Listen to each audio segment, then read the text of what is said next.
Just look at that sunset. Amazing. How beautiful is that? So basically this is quite apt, isn't it? Because the sun appears to be setting on the Soviet Union. The great Kuf coup appears to be, well, if not failing, it's certainly stalling. So what I want to do in this video is just talk about who's going to be in trouble and why. The first group, I think, is going to be obviously the people that did the arms spearing. So we're talking about here NHS staff, GPs who were doing it, who were making out like bandits. It's only a matter of time now before more and more of these, the impacts of these arms spears are known. I'm sure the long-term impacts of them are going to be a lot worse than what we've seen so far. And obviously they will be held liable because the people that were getting arms speared, there was no informed consent there. Many of them were coerced into it through threats like, you know, no arms spear, no holiday, no arms spear, no cinema visit, no arms spear, no trip to the football. Teachers are responsible for what goes on inside their school. They're personally liable for the young people in their care, locum parentis, to act like a parent.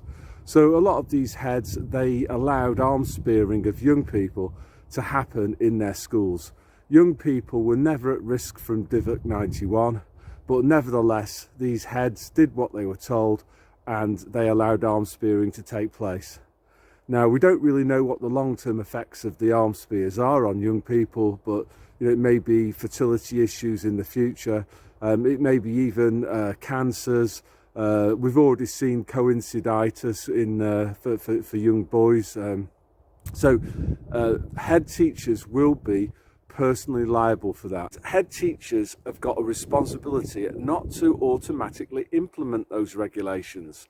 They have a duty of care to the children that they look after. And if they think that those regulations passed by a government are going to cause harm to young people, they have a legal and moral obligation not to implement those regulations. And it's as simple as that. Heads will also be responsible for the harms caused by the mask wearing. I was just following orders wasn't an acceptable excuse at the end of World War II, and it won't be an acceptable excuse now. Wearing masks inside school for 6, 7, 8 hours a day, it stopped young people from socialising properly because they couldn't read body language. It certainly impaired their learning. You know, there was no visual cues. People who have difficulty hearing, who rely on lip reading, you know, that would have been me for certain, have definitely been affected by mask wearing. In addition to that, there's concern now that mask wearing for long periods of time, the masks that many teenagers were using were stuffed into tracky bottoms or jeans pockets for months on end, never washed.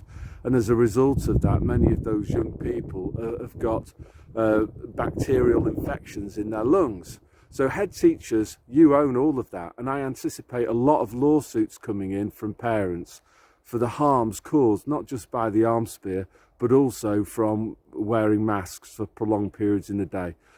Heads were under no obligation to enforce these regulations.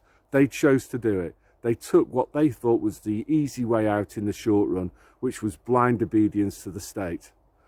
What these head teachers have to realise is that I was just following orders is not an acceptable defence. The Nazis did everything by the book. All of their persecutions of the Jews, it was all done legally because they passed emergency laws and regulations.